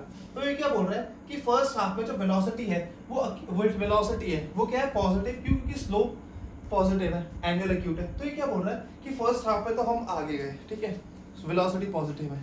अब सेकंड हाफ में देखो क्या हुआ, सेकंड हाफ में जो स्लोप है वो ऑप्टिज हो गई, मतलब नेगेटिव हुई, मतलब अब मेरा पार्टिकल नेगेटिव डायरेक्शन में चल रहा है, क्योंकि स्लोप ही हमें वेलोसिटी बताती है। तो ये मोशन क्या हो रहा है? पहले आगे गया, मैं रुक गया, फिर पीछे आ गया, जिस स्पीड से आएगा उस स्पीड पीछे आ गया, है ना। तो इधर भी गए, आप उधर भी गए, तो ये नॉन यूनिफॉर्म मोशन है। यूनिफॉर्म मोशन में वेलोसिटी सेम होनी चाहिए, यानी मैग्नीट्यूड और डायरेक्शन दोनों से। तीसरा आता है, ये तो रेस्ट पे ही है। चौथे में हमने क्या देखा कि वेलोसिटी पहले बढ़ रही है, ठीक है, तो सॉरी वेलोसिटी कम हो रही है, फिर क्या हो रही है? नेगेटिव में बढ़ रही है ना। इस ग्राफ की अगर मैं एनालाइज करूं इस ग्राफ को ऐसे, तो देखो क्या हो रहा है। पहले देखो एंगल ये कुछ ज्यादा है, थीटा ज्यादा है, ठीक है, फिर ऊपर आके देखो थीटा क्या हो गया? 0 के बराबर हो गया। तो कहीं ना कहीं ये कुछ ज्यादा एंगल था, कुछ यहाँ पे वेलोसिटी थी, उससे रुक के ये 0 पे पहुंचा, ठीक है। अब 0 का क्या हुआ? यहाँ देखो, यहाँ पे भी कुछ थीटा बढ़ गया। अब यार कुछ लोग बोलेंगे कि यहाँ पे तो स्लोप नेगेटिव हुई, 0 से कम हुआ, तो यानी कि 0 से अगर कम हुई स्लोप तो मतलब वो तो और कम है, और कम हो गई। तो मेरी एक बात सुनो, वेलोसिटी क्या है? वेक्टर क्वांटिटी, उसका मैग्नीट्यूड 0 से कम को भी हो सकता है। जो यहाँ पे नेगेटिव साइन आएगा वो आपको डायरेक्शन बता रहा है, रेदर देन कि वो 0 से भी कम है। अब यार मैं रुका हुआ तो मेरी स्पीड या वेलोसिटी 0 है, अब क्या मैं इससे भी कम हो सकता हूँ? मैं क्या करूँ? वेलोसिटी 0 तो नहीं हो सकती ना, 0 से कम तो नहीं हो सकती ना, है ना। तो यहाँ पे जो नेगेटिव साइन है वो क्या बताता है? वो ये बताता है कि आपका जो डायरेक्शन है वो अपोजिट डायरेक्शन में हो, सॉरी डायरेक्शन बोला, जो आपका मोशन है वो अपोजिट डायरेक्शन में हो रहा है। तो ये ग्राफ क्या बता रहा है? मेरी पहले कुछ स्पीड थी, मैं रुका, उसके बाद पीछे आते हुए मैं धीरे धीरे करके स्पीड बढ़ गई, ऐसे बता रहे हैं, है ना। तो धीरे धीरे करके मेरी पार्टिकल जो है वो रुका, फिर उसकी स्पीड बढ़ी। ओके ब्रो, आएगा समझ में? आई होप आ गई हो, है ना। तो फटाफट इसे तुम नोट करना है, नोट करो, फिर हम एक और क्वेश्चन लिखते हैं तुम्हारे सामने। देखो ये सवाल पता है कहाँ पूछा गया था? एम्स 2004 में। अब जेई वाले बच्चे पता क्या बोलेंगे कि इतना इजी क्वेश्चन एम्स में पूछते हैं, जेई वाले तो बहुत टफ पूछते हैं। मेरे भाई एम्स जो एग्जाम है that is for doctors, and JEE exam जो है that is for engineers. There is a difference. तुम एम्स एग्जाम की या नीट एग्जाम की बायो नहीं कर सकते, और नीट वाले, I am sorry for you guys, but बहुत बच्चे नीट वाले ऐसे होते हैं जो जेई लेवल की मैथ्स फिजिक्स नहीं कर सकते। इट्स अ फैक्ट, ठीक है। और जो ये बोल रहे होंगे कि नीट में तो आसान क्वेश्चन आते हैं, तो भाई नीट में भी टफ क्वेश्चन आते हैं और जेई में भी इजी क्वेश्चन आते हैं। तो ऐसा क्वेश्चन जेई में भी आ रखा है भाई, कोई बड़ी बात नहीं, आ सकता है, ठीक है। तो इसमें क्या पूछ रहा है? Which of the following graph show realistic situation of particle in motion. ये मेरा वेलोसिटी टाइम ग्राफ है एक पार्टिकल का। इसमें से मुझे बताना है कि कौन सा ग्राफ पॉसिबल है। वैसे तो मैं तुम्हें पढ़ाने वाला हूँ, ठीक है, प्रोहिबिटेड ग्राफ्स में। प्रोहिबिटेड ग्राफ्स भी होते हैं बहुत तरीके के, बट अभी बेसिकली तुम एक बात ये समझो कि ये वेलोसिटी टाइम ग्राफ है। देखो अब देखो क्या हो रहा है, ये मेरा जैसे जैसे टाइम बढ़ रहा है, हम टाइम के साथ मोशन स्टडी करते हैं ना, जैसे जैसे टाइम बढ़ रहा है भाई, यहाँ पे मेरे पार्टिकल की वेलोसिटी तो दो हो गई। देखो एक पर्टिकुलर टाइम में टाइम की वैल्यू सपोज यहाँ पे 1 सेकंड है, तो मेरे पार्टिकल की तो दो वेलोसिटी है। फिर मैं थोड़ा आगे गया, मेरे पार्टिकल के बाद 3 वेलोसिटी है, इधर भी है, इधर भी है, इधर भी है। भाई हो क्या रहा है ये? Is it possible to have a particle 3 velocities at the time, कि मेरा पार्टिकल इधर भी जा रहा है, इधर भी जा रहा है, उधर भी जा रहा है? भाई पॉसिबल है नहीं है। तो this graph is actually not possible. Okay, second वाला गोला बना दिया, इसमें भी वही देखो, टाइम के साथ आगे गया, एक पर्टिकुलर टाइम देखा, 2 पॉइंट पे लाइन इंटरसेक्ट कर रही है, यानी कि एक पर्टिकुलर टाइम पे 2 वेलोसिटीज की वैल्यू पॉसिबल है। That is not practical at all. चलो यहाँ देखिए, यहाँ थोड़ी सिचुएशन क्या है, सेम ही तो है, एक पर्टिकुलर टाइम पे 2 जगह वेलोसिटी मिल रही है। ये देखो बट नहीं है। ये वाला देखते हैं, इसमें देखो आप टाइम की वैल्यू कुछ भी डाल दो, आपको सिर्फ एक ही वेलोसिटी की वैल्यू मिलेगी। देखो ये वाली लाइन है, ये एक जगह से ज्यादा इंटरसेक्ट नहीं कर रही, ठीक है? ये वाली लाइन एक जगह से ज्यादा इंटरसेक्ट नहीं कर रही, ये भी नहीं, ये भी नहीं, ये भी नहीं, ये भी नहीं, ये भी नहीं, ये भी नहीं, ये भी नहीं। तो कोई भी लाइन, इस जो कर्व है, कोई भी line parallel to Y axis is not intersecting the graph more than 1 point. इसका मतलब क्या है, y की सिर्फ एक ही पॉसिबल वैल्यूज है, y पे यहाँ पे वेलोसिटी है, तो वेलोसिटी की एक ही पॉसिबल वैल्यूज है, वो हो सकता है ना? तो वैसे ही हो रहा है। चलो, तो ये क्वेश्चन भी बहुत सिंपल था, आपने कर लिया। अब हम बढ़ते हैं थोड़े टफ क्वेश्चंस की तरफ, जिसमें आपको मजा आएगा। अब देखो भाई जी, आपके सामने है ये सवाल, ठीक है? ये ग्राफ हमें दिखा रहा है position as a function of time for 2 train running on a parallel track, ठीक है? 2 पैरेलल ट्रैक है, उस पर 2 ट्रेन चल रही है, उनका पोजीशन टाइम ग्राफ ये है। हमें ये 4 स्टेटमेंट दे रखी है, इन चारों को पता लगाना है कि इनमें से सही कौन सी है और गलत कौन सी है, ठीक है मेरे भाई? ठीक है, इज ट्रू की जगह इज /r ट्रू लिख लो, वरना ट्रू स्टेटमेंट आते ही तुम क्या करोगे, खटक खटक करके आगे चले जाओगे। ऐसा नहीं करते मेरे भाई, है ना? अच्छे से पढ़ो इसे, और अगर अभी तक पढ़ाया समझ में आया तो सब्सक्राइब भी कर सकते हो अपने भाई को। आज तो मैं सीरियस में पढ़ा रहा हूँ, क्योंकि टॉपिक सीरियस है, वरना मजाक भी करता हूँ तुम्हारे साथ यार, बट टॉपिक ही थोड़ा है झोल झाल नहीं, टफ भी क्या बोल रहे यार, कॉन्सेप्चुअल। ठीक है, तो ये क्या बोल रहा है, एट टाइम टीबी, ये एक टाइम है TB, both train have same velocity, दोनों ट्रेन की क्या है, सेम वेलोसिटी। पहले तो देखो ग्राफ किस चीज का है, पोजीशन टाइम ग्राफ है, पोजीशन टाइम ग्राफ। तो जब xt ग्राफ की आप स्लोप देखोगे तो आपको वेलोसिटी मिल जाएगी। अब ये क्या बोल रहा है, फर्स्ट स्टेटमेंट क्या बोल रही है, या मैं काम करता हूँ सारी स्टेटमेंट मिटा दो, एक एक करके सबको एनालाइज करते हैं, ठीक है?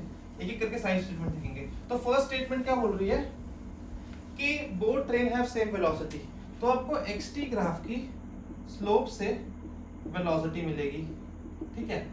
अब ये बोल रहा है कि वेलोसिटी सेम है, यानी कि स्लोप सेम होनी चाहिए, स्लोप सेम होनी चाहिए ना।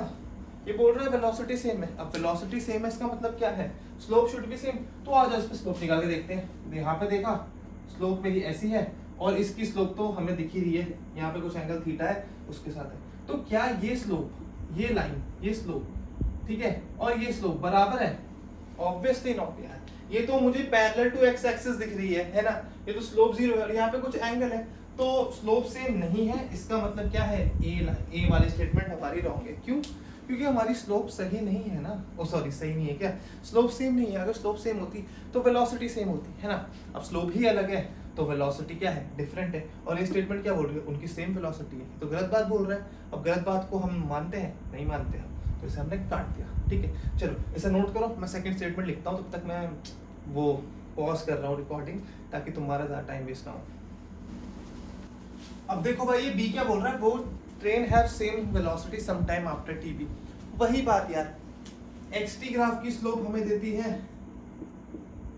वेलोसिटी, ठीक है? स्लोप क्या देती है, वेलोसिटी देती है, ठीक है? अब वेलोसिटी को अगर सेम होना है तो स्लोप भी सेम होनी चाहिए, स्लोप सेम होनी चाहिए। और स्लोप सेम कब होगी, जब लाइन पैरेलल होगी। ये बात तुम्हें पता है, दो लाइन है, सपोज एक ये है और एक ये है, ये दोनों पैरेलल है अगर इन दोनों की स्लोप सेम है ना? ये थीटा है, ये भी थीटा है, तो अगर इन लाइन की जो स्लोप है वो सेम है, then these are parallel line. अब आप जब क्लास 11th में ही आगे जाके कोऑर्डिनेट ज्योमेट्री पढ़ोगे, है ना, स्ट्रेट लाइन का चैप्टर जब आप पढ़ोगे, तो आपको बोल रहा होगा कि एक सेट ऑफ पैरेलल लाइंस बनती है, तो उसकी एक कंडीशन होती है कि सबकी स्लोप सेम होनी चाहिए। तो स्लोप सेम है, इसका मतलब लाइन पैरेलल होनी चाहिए। ये आपके लिए बेसिकली एक ट्रिक समझ लो इसे, ठीक है, it's a trick so called, है ना। वैसे ट्रिक वे कुछ नहीं होती, सब तुम्हारे कॉन्सेप्ट ही होते हैं, बस लोग नाम ट्रिक दे देते हैं, ठीक है। यहाँ से एक कॉन्सेप्ट बनता है कि अगर आपको दो ग्राफ दे दिए एनालाइज करने के लिए, ठीक है, और पूछा कि क्या दोनों की वेलोसिटी सेम है, xt ग्राफ दिए और आपको बोला है कि उनकी क्या वेलोसिटी सेम है, तो आप एक चीज देखोगे क्या, कि अगर वहां पे पैरेलल लाइंस बन रही है एट एनी पॉइंट, तो हाँ भाई उनकी सेम स्पीड हो सकती है, ठीक है। यहाँ पे मैंने स्पीड के स्लोप बोला होगा, बट सॉरी वो थोड़ा आगे पीछे होगा। ये क्या बोल रहा है, both train have same velocity after time TV, मतलब टीवी के बाद दोनों की सेम वेलोसिटी होनी चाहिए। इसका मतलब क्या है, टीवी के बाद दोनों परपेंडिकुलर होने चाहिए। क्या हो सकते हैं परपेंडिकुलर, ये लाइन तो पैरेलल टू एक्स एक्सिस बन गई, ये ऊपर जा रही है तो इंटरसेक्ट कर रही है दूसरे को, और इसके बाद इसके इस पॉइंट के बाद टीवी पे तो नहीं है, ठीक है, इसके बाद देखो ये कहीं और जा रही है, वो कहीं और जा रही है, कहीं से भी पैरेलल है नहीं है, तो ये स्टेटमेंट भी गलत है, ठीक है। तीसरी स्टेटमेंट मुझे याद है, ठीक है, वो क्या बोल रहा था, both train have same velocity, है ना, सम टाइम बिफोर टीवी, ठीक है, बिफोर टीवी। तो अगर मुझे सेम वेलोसिटी करनी है तो मुझे टीवी से पहले, बिफोर टीवी, मुझे एक क्या ढूंढनी पड़ेगी, पैरेलल लाइन, ठीक है, या मैं बोलूं लाइन पैरेलल टू, अगर ये ए है और ये बी है तो मैं बोलूंगा लाइन पैरेलल टू बी, ठीक है, ठीक है, लाइन पैरेलल टू बी। अब मुझे टीबी से पहले अगर जो ए है, ठीक है, ए तो मेरा कांस्टेंट स्लोप से जा रहा है ना, ए की स्लोप तो कांस्टेंट है मेरी, तो ए मेरा यूनिफॉर्म वेलोसिटी से चल रहा है। तो अगर मुझे ये चाहिए कि मेरी जो ट्रेन बी है उसकी वेलोसिटी सेम हो एज ट्रेन ए, तो ट्रेन बी पे ही कोई एक ऐसा पॉइंट ढूंढना पड़ेगा जहाँ पे स्लोप ट्रेन ए के बराबर है। क्यों?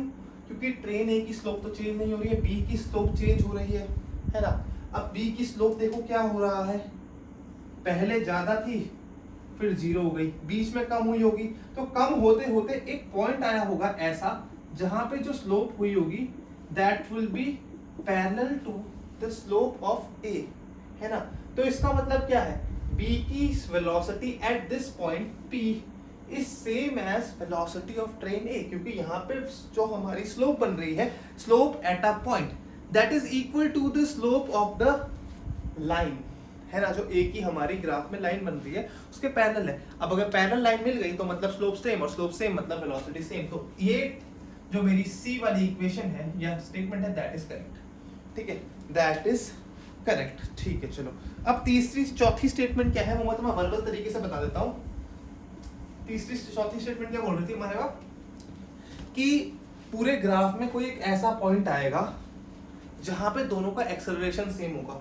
उसको उस स्टेटमेंट को खंडित करने के लिए मेरे पास सिर्फ एक ही बात है, क्या, ये मेरा ए का मैंने लाइन कर्व बना रखा है, इसमें देखो जो स्लोप है वो कांस्टेंट है, यानी कि वेलोसिटी कांस्टेंट है, यानी कि यूनिफॉर्म मोशन है, अब यूनिफॉर्म मोशन है इसका मतलब तो भाई एक्सेलरेशन है ही नहीं, वेलोसिटी कांस्टेंट है मेरी जो ट्रेन ए है उसकी, है ना।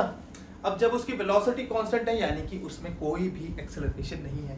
ऑन दी अदर हैंड जो ट्रेन बी है उसकी स्लोप चेंज हो रही है, यानी कि उसमें कुछ ना कुछ एक्सेलरेशन है, क्योंकि स्लोप चेंज हो रही है यानी वेलोसिटी चेंज हो रही है, वेलोसिटी चेंज हो रही है तो एक्सेलरेशन होगा कुछ ना कुछ, ठीक है।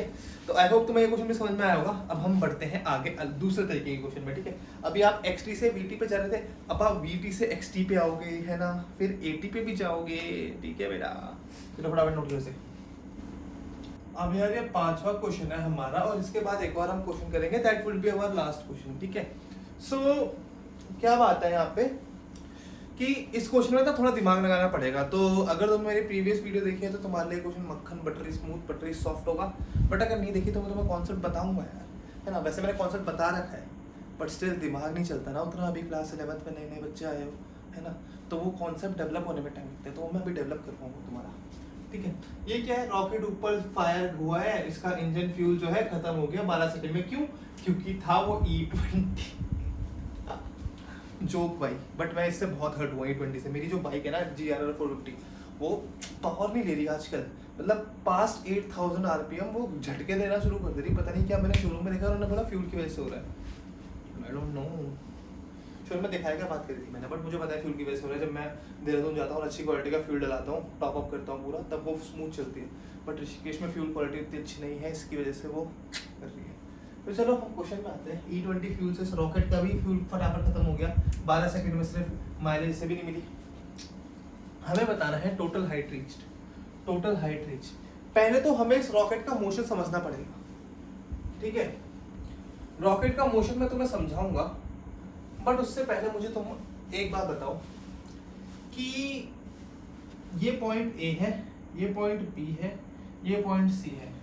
मुझे बताओ ए, बी और सी में से अपवर्ड मोशन किन किन में हो रहा है।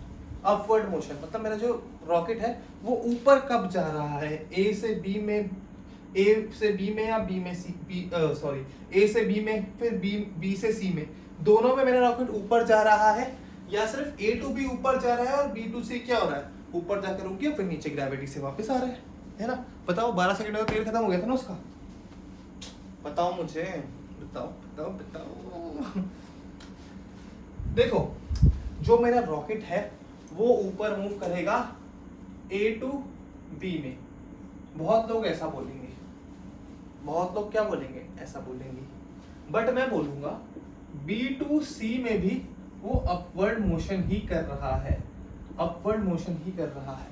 अब तुम बोलोगे क्यों सर, यहाँ पे स्लोप नेगेटिव है तो डाउनवर्ड मोशन होना चाहिए, तो अपवर्ड मोशन कैसे हो गया। भाई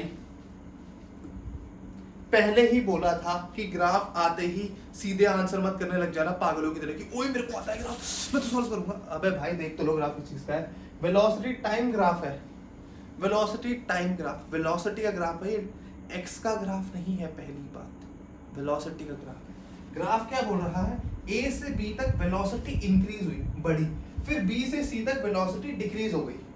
क्या हुई, पहले वेलोसिटी बढ़ी फिर वेलोसिटी कम हुई। बट पूरे मोशन में जो वेलोसिटी है वो एक्स एक्सिस से ऊपर है, यानी कि velocity is positive across the motion, across the motion. Velocity is positive across the motion. Velocity क्या है, पॉजिटिव ही है, यानी कि मेरा पार्टिकल ऊपर ही जा रहा है। पॉजिटिव वेलोसिटी मतलब मोशन अंडर ग्रेविटी में पॉजिटिव वेलोसिटी मतलब ऊपर जाना। तो ये मोशन हो कैसे रहा है एक्चुअल में, जो तुम्हें ग्राफ दिख रहा है ना, वो ग्राफ किस चीज का है वो देखते हैं। यहां मैं लिख देता हूं velocity is positive through out, ठीक है। तो ये जो आपको ग्राफ नीचे जाता दिख रहा है ये क्या है मैं बताता हूँ। देखो ये मेरा रॉकेट है, यहां से ऊपर उड़ा, ये मेरा पॉइंट था क्या, ए से पॉइंट बी तक जब मेरा रॉकेट जा रहा था, ठीक है, तो मेरा रॉकेट क्या कर रहा था, एक्सेलरेट कर रहा था। क्या कर रहा था, एक्सेलरेट कर रहा था। लिखता हूं एक्सेलरेट, एक्सेलरेट कर रहा था यहां से तक। क्यों, क्योंकि पेट्रोल चल रहा था ना, उसका जो फ्यूल था वो खत्म नहीं हुआ था। जैसे ही वो बी पे पहुंचा उसका पेट्रोल खत्म हो गया। बट जो मेरा ये रॉकेट है उसके पास अभी भी कुछ वेलोसिटी है, ऐसा तो है नहीं वो सीधे नीचे आ जाएगा। तो इस पे जितनी भी वेलोसिटी होगी उस वेलोसिटी की वजह से थोड़ा और ऊपर जा रहा है सी तक। बट यहाँ पे देखो क्या हो रहा है, सी पे जाके वेलोसिटी 0 हो गई, यानी सी पे जाके वो रुक गया, ठीक है। सो बी से सी में क्या हो रहा है, रिटार्ड कर रहा है, वो रिटार्ड कर रहा है, यानी कि डी एक्सेलरेट कर रहा है। तो वही हमें निकालना है, टोटल हाइट रीच्ड, एक्सेलरेशन और रिटार्डेशन। अब देखो हाइट रीच किससे निकालते हैं हम, इंटीग्रेशन या एरिया अंडर कर्व से। वो कैसे आता है, इंटीग्रेशन से ही क्यों एरिया अंडर कर्व आता है, ये क्लास 12th का टॉपिक है, बट मैं तुम्हें बेसिक बताऊं। अगर सिंपल मतलब एरिया अंडर कर्व से आता है ना।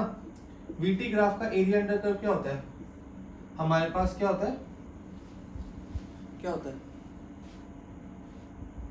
डिस्प्लेसमेंट। तो ये अगर सपोज यहाँ पे एक वीटी ग्राफ है, यहाँ से लेके t बराबर 0 सेकंड से t बराबर 5 सेकंड तक मुझे अगर इस पार्टिकल की क्या निकालनी है, डिस्प्लेसमेंट निकालना है। ये 2 मीटर पर सेकंड की स्पीड से चल रहा है, तो हमने क्या बोला, एरिया अंडर कर्व, ठीक है, ठीक है। और ऊपर से पार्टिकल क्या चल रहा है, यूनिफॉर्म वेलोसिटी से, तो हम बोल सकते हैं डिस्टेंस स्पीड इनटू टाइम होता है। हाँ, स्पीड कितनी है, 2 मीटर पर सेकंड, कितने सेकंड तक चला, 5 सेकंड तक, कितना answer, 10 second.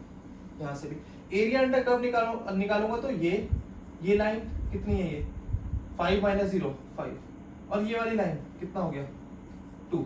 So area of rectangle कितना होगा, 5 2 10 मीटर। Simple simple. सो यही कॉन्सेप्ट का यूज करके इंटीग्रेशन से हमें एरिया अंडर कर्व मिलता है। कॉन्सेप्ट यही लगता है, जब आप क्लास 12th में इंटीग्रेशन पढ़ोगे ना, तभी भी कॉन्सेप्ट यही सिखाया जाएगा आपको इंटीग्रेशन करने से पहले, एरिया अंडर कर्व पढ़ने से पहले। बट इंटीग्रेशन किसी भी तरह के लाइक एनी शेप, किसी भी शेप में लग जाएगा, वो एरिया अंडर कर्व दे देगा। बट आप वहां पे क्या कर सकते हो, अपनी बेसिक जो लाइक फॉर्मूलेज होते हैं मेंसुरेशन के, वो नहीं लगा सकते हो, वहाँ पे आपको इंटीग्रेट करना पड़ेगा, ठीक है। इस केस में देखो, इस केस में हमारे पास 2 रेक्टेंगल बन रहे हैं, क्या मैं इनका एरिया अंडर कर्व निकाल सकता हूँ? एरिया ऑफ ट्राइंगल पता है मुझे, हाँ पता है, तो मैं बेसिकली मेंसुरेशन फॉर्मूला लगा के एरिया अंडर कर्व अगर निकालूं तो कैसे निकलेगा बताओ। पहले तो हम यहाँ ये लिख देते हैं कि वेलोसिटी टाइम ग्राफ का एरिया हमें देता है डिस्प्लेसमेंट, ठीक है, और यहाँ जितना डिस्प्लेसमेंट होगा कहीं ना कहीं वही हाइट है। एरिया निकालना है तो वो होता है half base into height. So base कितना है, यहां से लेके यहां तक पूरा कितना हो गया, 132। So half into 132 into height कितनी है इसकी, 1200। ये गया 2 से 6 जा, फिर 6 जा, कितना आ गया 66 इंटू 1200। तो हमारा हाइट रेंज आ गई 66 इंटू 1200। अब अगर एक्सेलरेशन और डीएक्सेलरेशन निकालना होगा तो वो कैसे करेंगे बताओ, एक्सेलरेशन और डीएक्सेलरेशन। अब देखो हमें पता है वेलोसिटी टाइम ग्राफ से हमें अगर एक्सेलरेशन निकालना हो या डीएक्सेलरेशन भी निकालना हो तो हमें कैसा करना पड़ेगा, हमें करना पड़ेगा क्या, स्लोप निकालनी पड़ेगी। तो वीटी ग्राफ की जब मैं स्लोप निकालूंगा तो मुझे क्या मिल जाएगा, मुझे मिल जाएगा एक्सेलरेशन। क्या मिल जाएगा, एक्सेलरेशन। तो मैं एक्सेलरेशन निकाल के आपको दिखा रहा हूं, डी एक्सेलरेशन आप खुद निकालोगे। अब देखो ये ए और ये बी है, ठीक है, ठीक है, ये पॉइंट ए है और इसको मैंने पॉइंट बी बोल दिया सपोज, ठीक है, यहाँ से हटाओ इसे, ऊपर है पॉइंट बी, ठीक है। मुझे स्लोप निकालनी है इस लाइन की, तो यार ये एक स्ट्रेट लाइन है, स्ट्रेट लाइन में मैं 2 पॉइंट फॉर्मूला लगा सकता हूँ। 2 पॉइंट फॉर्मूला क्या बोलता है, स्लोप किसके बराबर होती है, y2 minus y1 upon x2 minus x1। या मैं यहाँ पे ये भी कर सकता था क्या, कि स्लोप किसके बराबर होती है, tan थीटा की। tan थीटा क्या होगा, परपेंडिकुलर अपॉन बेस। परपेंडिकुलर कितना है, ये वाली लाइन, ये कितना है 1200 अपॉन बेस, बेस कितना है 12 सेकंड 12, तो 12 10 100 आ गया भाई, 100 आ गई। अब अगर मैं 2 पॉइंट फॉर्मूला लगाऊंगा वहां से भी यही आएगा यार। देखो यहाँ पे पॉइंट कौन सा है मेरा, ये बी पॉइंट है, एक्स कोऑर्डिनेट कितना है इसका 12 सेकंड, वाई कोऑर्डिनेट कितना है 1200, ठीक है, ए क्या है 0,0, तो y2 माइनस y1 यानी ये y2 है 1200 माइनस y1 यानी 0 अपॉन x2 यानी 12 माइनस 0, तो वही आया यार 1200 अपॉन 12 ही आया, वहां से भी 100 आएगा, ठीक है। तो आपको कॉन्सेप्ट क्लियर होना चाहिए, फॉर्मूला कोई भी लगाओ, कोई भी मतलब ये नहीं कि तुम स्पीड निकालने के लिए एक्सेलरेशन का फॉर्मूला निकालो या फिर कुछ लगा लो पाइथागोरस थ्योरम से निकालेंगे आंसर वेलोसिटी, ऐसा नहीं होता। जो फॉर्मूला जिस चीज़ के लिए बना है वही लगाओ, बट अगर आपके पास एक चीज़ निकालने के मल्टीपल फॉर्मूलाज है तो आप कोई भी फॉर्मूला लगाओ, आपका कॉन्सेप्ट क्लियर होना चाहिए बस। इसका एक बार मैं तुम्हें ग्लिम्स रिवीजन देता हूँ। हमें इसकी क्या निकालना था, टोटल हाइट रीच निकालनी थी। तो यार देखो कुछ लोग समझते हैं कि जब वेलोसिटी ये जब नीचे जा रहा है तो मेरा जो पार्टिकल होगा वो वापस नीचे आ रहा होगा, तो हाइट उसने पूरी रीच ही नहीं करी, ऊपर गया फिर नीचे आ गया, बट ऐसा नहीं है, ये वेलोसिटी टाइम ग्राफ है और वेलोसिटी हमेशा पॉजिटिव है। तो ये अपवर्ड लाइन क्या दिखा रहा है कि वेलोसिटी पहले इंक्रीज हुई क्योंकि उसमें पेट्रोल था, अब जैसे ही पेट्रोल खत्म हुआ वेलोसिटी धीरे धीरे धीरे कम हुई फिर 0 हो गई। तो जो मेरा पार्टिकल था या जो मेरा रॉकेट था वो हाइट रीच सिर्फ तब तक नहीं करेगा जब तक उसकी स्पीड बढ़ रही है, वो तभी भी ऊपर जाता रहेगा यार जब वो डीएक्सेलरेट कर रहा है ना। तो इस पूरे मोशन में मेरा जो रॉकेट है वो ऊपर ही जा रहा था, ठीक है, पहली बात तो ये हो गई। अब जब मेरा रॉकेट ऊपर जा रहा है तो मुझे क्या निकालनी थी, टोटल हाइट रीच। तो हमें पता है वीटी ग्राफ दे रखा है हमें, वीटी ग्राफ से जब हमें डिस्प्लेसमेंट निकालना होता है, क्योंकि यहाँ पे डिस्प्लेसमेंट ही हाइट के बराबर होगा, तो हमें क्या करना पड़ता है, इंटीग्रेट या एरिया अंडर कर्व निकालना पड़ता है। तो हमने एरिया निकाल दिया इस ट्रायंगल का, हमें मिल गया आंसर।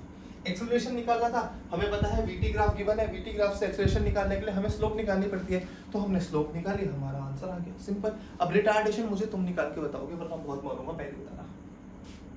क्या मारूंगा? बहुत मारूंगा। मैं अगर तुम्हें बताऊं इसकी स्लोप की वैल्यू पता है कितनी आनी चाहिए? स्लोप की वैल्यू कितनी आनी चाहिए?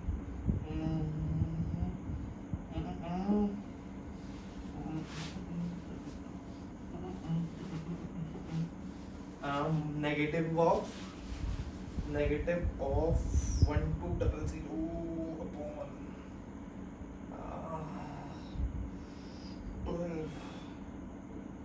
12 -100 आनी चाहिए भाई, ओ सॉरी 120 -10 आनी चाहिए भाई इसकी स्लोप। इसकी स्लोप क्या आनी चाहिए? -10। सो इसकी स्लोप थी 100, इसकी स्लोप आनी चाहिए -10। ठीक है। सो आई होप तुम्हें ये क्वेश्चन समझ में आया होगा। अब हम एक लास्ट क्वेश्चन कर रहे हैं, इतने आगे तक आए हो तो प्लीज वो लास्ट क्वेश्चन भी ध्यान से समझ के जाना और अपने कॉन्सेप्ट को बिल्कुल मक्खन बटरी सॉफ्ट कर लेना। ठीक है, क्वेश्चन 5 था ये, क्वेश्चन 6 एंड लास्ट। अब देखो ये है लास्ट क्वेश्चन और इसे बिल्कुल ध्यान से पढ़ना है, बहुत इंपॉर्टेंट क्वेश्चन है। ठीक है, इससे मैंने तुमसे दो चीजें पूछी है, distance from the origin and total distance travelled. अब देखो यार, इस क्वेश्चन को करने का तरीका तो सबको पता है। ठीक है, बहुत लोग तुक्का मारेंगे, क्या बोलेंगे, ऊपर वाला एरिया पॉजिटिव, नीचे वाला एरिया नेगेटिव, तो ऊपर वाले एरिया में से नीचे वाले एरिया को हम माइनस कर देंगे, हमें आंसर मिल जाएगा। और काफ़ी हद तक ये सब बात सही भी है, हमें मिल जाएगा आंसर। बट हमें आंसर निकालना है, कॉन्सेप्ट सीखना है। मेरी बात बताओ, देखो आंसर तो तुम कैसे भी फॉर्मूला लगा के निकाल सकते हो, बट मेन चीज़ ये आती है कि कॉन्सेप्ट क्या है तुम्हारा। एडवांस ऐसे क्वेश्चन पूछता है, जेईई भी कई बार ऐसे क्वेश्चन पूछता है कि आपके फॉर्मूला फेल हो जाते हैं, आपको अपने कॉन्सेप्ट से ही आगे बढ़ना होता है। तो मैं आपको प्लीज़ ये सजेस्ट करूँगा कि इसका सॉल्यूशन बिल्कुल अच्छे से देखो, मैं तुम्हें डिटेल में बता रहा हूँ। हम पूरा मोशन समझेंगे कि ये मोशन हो कैसे रहा है पार्टिकल का। ठीक है, चलो ये क्या है हमारे पास, वीटी ग्राफ है, वेलोसिटी टाइम ग्राफ। क्या है? Velocity time graph. तो देखो पहली बात तो मेरा पार्टिकल अगर अभी ओरिजिन में है, 1D मोशन है। ठीक है, 1D मोशन ही पढ़ रहे हैं हम।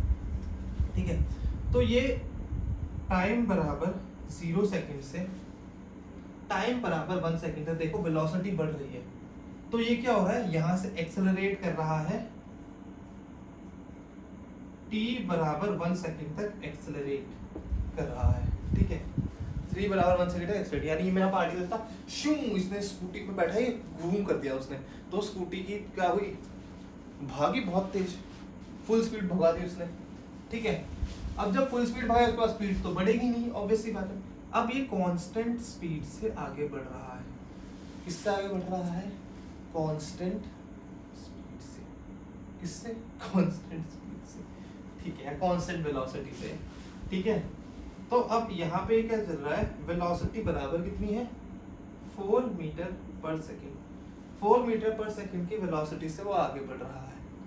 ठीक है, चलो फिर क्या हुआ, t बराबर 4 सेकेंड में, सॉरी t बराबर 3 सेकेंड में वो पार्टिकल क्या हुआ, उसके आगे आ गई पुलिस। पुलिस आई तो उसने क्या करे मेरे भाई, ब्रेक मारे। उसने ब्रेक मारे तो वो यहाँ से तो कुछ और आगे क्या होगा, जब उसने क्या करा, डी एक्सेलरेट, फिर वो कहीं जाके t बराबर 4 सेकेंड में रुक गया। t बराबर 4 सेकेंड पे वो रुक गया। फिर क्या करा उसने, t बराबर 4 सेकेंड में से यू टर्न मारा पुलिस को देख के, फिर एक्सेलरेट करा, क्या करा, फिर एक्सेलरेट करा। ठीक है, फिर क्या करा, कांस्टेंट वेलोसिटी से, फिर क्या हुआ, डी एक्सेलरेट। अब मैं तुम्हें यहाँ पे एक चीज समझाना चाहता हूं कि देखो स्लोप तो इस लाइन की भी नेगेटिव है, स्लोप तो इस लाइन की भी नेगेटिव है और इस लाइन की भी नेगेटिव है। और मैंने आपको बोला था कि भाई जो स्लोप, क्या स्लोप, वीटी ग्राफ की स्लोप से हमें क्या मिलता है, एक्सेलरेशन। तो यार नेगेटिव एक्सेलरेशन हुआ तो रिटार्डेशन होना चाहिए। या तो आपने सही लिखा डी एक्सेलरेशन, बट यहाँ आपने एक्सेलरेट क्यों लिख दिया, क्योंकि मेरे भाई की बिल्कुल गलत कॉन्सेप्ट है कि नेगेटिव एक्सेलरेशन मतलब रिटार्डेशन होता है। रिटार्डेशन या डी एक्सेलरेशन कब होता है? जब velocity and acceleration are opposite, velocity and acceleration are opposite, यानी कि जब मैं आगे जा रहा हूँ, मुझे पीछे से कोई खींच रहा है तो मैं रुकूंगा, मेरा क्या होगा? D acceleration. पर जब मैं रुक गया, उसके बाद मुझे पीछे से कोई और खींच रहा है तो मेरी स्पीड अप होगी ना, मैं क्या करूंगा? एक्सेलरेट करूंगा। क्या करूंगा? एक्सेलरेट। तो ये बात बिल्कुल ही गलत है, सरासर झूठ है कि नेगेटिव एक्सेलरेशन मतलब क्या होता है? रिटार्डेशन। तो देखो, आप पहले आपने एक्सेलरेट करा, आप कुछ वेलोसिटी पे है, फिर आप उस सेम वेलोसिटी से, फिर आपने डी एक्सेलरेट करा, ठीक है, फिर आप रुक गए, फिर आपने एक्सेलरेट करा, ठीक है, फिर आप कांस्टेंट वेलोसिटी से, फिर आपने डी एक्सेलरेट करा, घर पहुंच गए, रुक गए, ठीक है, बढ़िया। अब यहाँ पे पुलिस वालों से एक बात ध्यान में आई, देखो जब ये ऊपर भाग रहा है तो ये 4 मीटर पर सेकंड की वेलोसिटी से जा रहा था, बट जब ये वापस आया तो -2 से आया। क्यों? क्योंकि पुलिस वाले देखे ना, होगी लड़की ब्यूटीफुल करेगी चल। अब मुझे क्या निकालना था इसमें? डिस्टेंस फ्रॉम द ओरिजिन, ठीक है। क्या करा? Distance from the origin, distance from the origin. तो डिस्टेंस निकालना है हमें, चलो निकाल देते हैं। अभी हमने ऊपर सिर्फ मोशन को ऐसे ही लिखा था, ठीक है, हमें एक्चुअल डिस्टेंस नहीं पता थी, ठीक है, तो हमें एक्चुअल डिस्टेंस क्या करनी पड़ेगी? निकालनी पड़ेगी। अगर हमें फॉरवर्ड मोशन की डिस्टेंस निकालनी है हर पार्ट की, ठीक है, पार्ट वाइज चलेंगे, वैसे आप इसे सिर्फ ऊपर का एरिया नीचे का एरिया निकाल के सब्ट्रैक्ट करके आंसर निकाल सकते हो, बट समझो तो हम क्या करेंगे? इसका पार्ट वाइज क्या करेंगे? निकालेंगे डिस्टेंस टाइम। तो जब ये t बराबर 0 से t बराबर 1 सेकंड तक एक्सेलरेट हुआ, तब इसने टोटल डिस्टेंस ट्रैवल कितना करा? vt ग्राफ का एरिया अंडर कर्व होता है डिस्प्लेसमेंट, vt ग्राफ, ठीक है, ठीक है। और यहाँ एक बात ध्यान रखना है, यहाँ पे डिस्टेंस पूछा है, ठीक है। तो vt ग्राफ का एरिया अंडर कर्व होता है क्या? डिस्प्लेसमेंट, ठीक है। तो अभी 1t मोशन में चल रहा था, फॉरवर्ड मोशन के लिए डिस्टेंस बराबर डिस्प्लेसमेंट होगा, सिंपल सी बात है। तो डिस्प्लेसमेंट कितना है? t बराबर 1 सेकंड पे, t बराबर 1 सेकंड तक बॉडी मेरी डिस्प्लेस कितनी हुई देखते हैं। गया आगे, ये जो एरिया था, ये वाला एरिया, ये हमें निकालना पड़ेगा। एरिया कितना होता है? Half base into height. तो अगर हाफ इंटू बेस कितना है इसका? बेस कितना है उधर निकालते हैं। t बराबर 0 टू 1 सेकेंड, ठीक है। Half base into height, half into base कितना है? 1 का है, 1 यूनिट का है, और हाइट कितनी है? 4 यूनिट की, ठीक है। तो कितना आ जाएगा? 2 मीटर। तो यहाँ से यहाँ जो डिस्टेंस या डिस्प्लेसमेंट आया वो 2 मीटर आया, ठीक है। चलो अब हम 1 से 3 सेकंड तक जाते हैं। t बराबर 1 सेकंड टू 3 सेकंड। ये क्या बन रहा है? एक स्क्वायर बन रहा है। क्या बन रहा है? स्क्वायर। एरिया ऑफ स्क्वायर क्या होता है? लेंथ इंटू ब्रेड्थ, ठीक है, या साइड स्क्वायर। तो ये कितना होता है? 2। ये लेंथ कितनी है मेरी? 2 यूनिट, और ऊपर वाली मेरी हाइट कितनी है? 4 यूनिट, ठीक है। तो 2 इंटू 4 बराबर 8। चलो कितना? 8। तो यहाँ तक पहुंचने में, यहाँ आने में, मतलब इसने और आगे 8 मीटर चल लिए, तो ये 2 + 8 कितना हो गया? 10 मीटर। चलो 10 मीटर हो गया। फिर जो मेरा पार्टिकल है उसने डी एक्सेलरेट करा, ठीक है, और इतना चला, ठीक है। तो ये जो ट्राइंगल बना मेरा, वो कितना है? t बराबर 3 सेकंड से 4 सेकंड तक का मोशन ये ट्राइंगल बता रहा है। इसमें भी मैं हाफ बेस इंटू हाइट लगाऊंगा तो 2 मीटर ही आंसर आएगा। तो यहाँ से यहाँ आगे इसने 2 मीटर और चला, मेरा पार्टिकल पूरा कितना चल गया? 12 मीटर, ठीक है। ये तो मेरे फॉरवर्ड मोशन की बात हुई। अब मेरा पार्टिकल पीछे भी आया होगा, है ना। इसे मिटा रहा हूँ मैं आज, सॉरी यार मैंने मिटा दिया, बट तुमने शायद नोट कर लिया हो। अब मेरा पार्टिकल पीछे भी आया होगा, ठीक है। मेरा पार्टिकल क्या कर हुआ होगा? यहाँ से पीछे भी आया होगा। तो अभी कहाँ पे था ये? x बराबर 12 मीटर, ठीक है, एंड t बराबर 4 सेकेंड। t बराबर 4 सेकेंड पे 12 मीटर पे खड़ा है। अब क्या कर रहा है? डीएक्सेलरेट हो रहा है, सॉरी डीएक्सेलरेट नहीं, एक्सेलरेट कर रहा है नेगेटिव में, ठीक है। तो अब इसने जितना भी पार्टिकल ने मोशन चला होगा t बराबर 4 सेकंड से 5 सेकंड के बीच में, वो कितना होगा? एरिया ऑफ दिस ट्रायंगल, ठीक है, इस ट्रायंगल का एरिया। अब देखो इस ट्रायंगल का जब एरिया निकालोगे तो आएगा हाफ इंटू बेस कितना है 1 इंटू हाइट कितनी आएगी इसकी -2, तो आंसर आ जाएगा -1। अब यहाँ पे माइनस साइन क्या रिप्रेजेंट कर रहा है, माइनस साइन रिप्रेजेंट कर रहा है कि पार्टिकल नेगेटिव डायरेक्शन में चल रहा है, ठीक है। इसीलिए मैंने स्टार्टिंग में बोला था कि दोनों का एरिया निकाल के ऐड करोगे तो आंसर आ जाएगा, ठीक है। तो यहाँ पे ये -1 मीटर चला और यहाँ पे आ गया, ठीक है। तो हमें डिस्टेंस निकालना है तो इसको हम 1 मीटर ही मानेंगे, तो यहाँ पे 12 मीटर डिस्टेंस था, तो 1 मीटर और चला, कितना चल गया टोटल 13 मीटर चल गया, ठीक है। कितना चल गया 13 मीटर, कितना चला 13 मीटर, ओके। चलो फिर उसके बाद क्या हुआ, ये तो 13 मीटर छोड़ो, इसको अलग ही स्टडी करते हैं अभी हम। ये क्या था, t बराबर 12 सेकेंड, सॉरी t बराबर 4 सेकेंड और x बराबर 0 मीटर मान लो, इसे 0 मीटर। फॉरवर्ड मोशन अलग मान लो, बैकवर्ड मोशन अलग मान लो, ठीक है। फॉरवर्ड में 12 मीटर चल गया, अब बैकवर्ड का हम अलग से गिन रहे हैं, फिर हम टोटल डिस्टेंस ऐड कर देंगे। तो अब ये चला 1 मीटर, ठीक है। फिर मुझे क्या निकालना है, यहाँ से यहाँ 5 सेकेंड, t बराबर 5 सेकेंड टू t बराबर 7 सेकेंड, ठीक है। ये कितना आ जाएगा, साइड स्क्वायर, साइड कितनी है, साइड की लेंथ कितनी है इसकी, 7 में से 5 गया तो 2 इंटू 2 बराबर 4 माइनस का, क्योंकि एक नेगेटिव का था। तो फिर ये क्या चला, और 4 मीटर चला नेगेटिव में, तो यहाँ पे क्या 5 मीटर में पहुंच गया, ठीक है।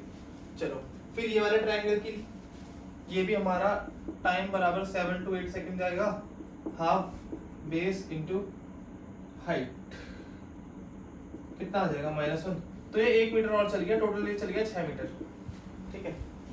कितना चल गया टोटल 6 मीटर। तो अब हमसे क्या पूछा है, हमसे पूछा है distance from the origin and total distance.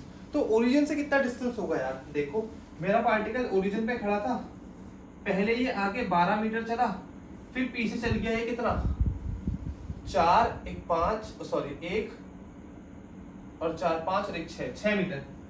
तो डिस्टेंस फ्रॉम ओरिजिन कितना आ गया, डिस्टेंस फ्रॉम ओरिजिन 12 माइनस 6, यही तो था ओरिजिन से डिस्टेंस, यहाँ पे मेरा पार्टिकल पड़ा है, तो कितना डिस्टेंस हो गया 12 माइनस 6 यानी कि 6 मीटर डिस्टेंस फ्रॉम ओरिजिन, ठीक है। अब अगर टोटल डिस्टेंस इन 8 सेकंड किसी ने पूछा तो क्या होगा, कितना होगा, कितना होगा भाई, total distance in 8 second, total distance क्या होगा, यहाँ से आप आगे भी गए फिर पीछे भी आए, ठीक है। तो आगे जाने में 12 मीटर, टोटल कितना हो जाएगा 12 मीटर प्लस 6 मीटर बराबर 18 मीटर। तो मेरा पार्टिकल टोटल 18 मीटर चला, क्योंकि डिस्टेंस डायरेक्शन पर डिपेंड नहीं करता है ना। सो अगर आपसे कोई पूछे ये सवाल, ऐसा सवाल दोबारा, तो आई होप आप सॉल्व कर पाओ, और इसको एक और बार देखना है, क्योंकि ये लेंथी तरीके से मैंने तुम्हें मतलब बहुत डिटेल में समझाया, इतना डिटेल में तो और कोई नहीं समझाएगा आई थिंक। सो प्लीज इसको एक बार दोबारा देखना और अच्छे से पढ़ाई करते रहना यार। मेरे साथ तुम पढ़ रहे हो या नहीं पढ़ रहे हो आई डोंट नो, और अगर आज पहली बार मेरी वीडियो देखी है तो मैं डिटेल में वीडियो से तुम्हारे लिए डालता रहता हूँ यूट्यूब पे, क्योंकि मैंने देखा है यार, मैं भी 11-12 में था, यूट्यूब से पढ़ के ना लाइक सही में बहुत बेसिक कंटेंट है। अगर तुम्हें अच्छे से एडवांस कॉन्सेप्ट चाहिए तो पेड बैच लेने पड़ेंगे, but I am here for you without any paid batch, uploading all the content I have got in real time to you, ठीक है। हम चाहिए कि पीवीसी क्वेश्चंस भी सॉल्व करेंगे जब हम आगे बढ़ेंगे, अभी तुम्हारा लेवल वहाँ तक नहीं पहुँचा है भाई, प्लीज़ बुरा मत मानना, ठीक है। So all the very best for your studies, हम मिलेंगे कल की वीडियो में।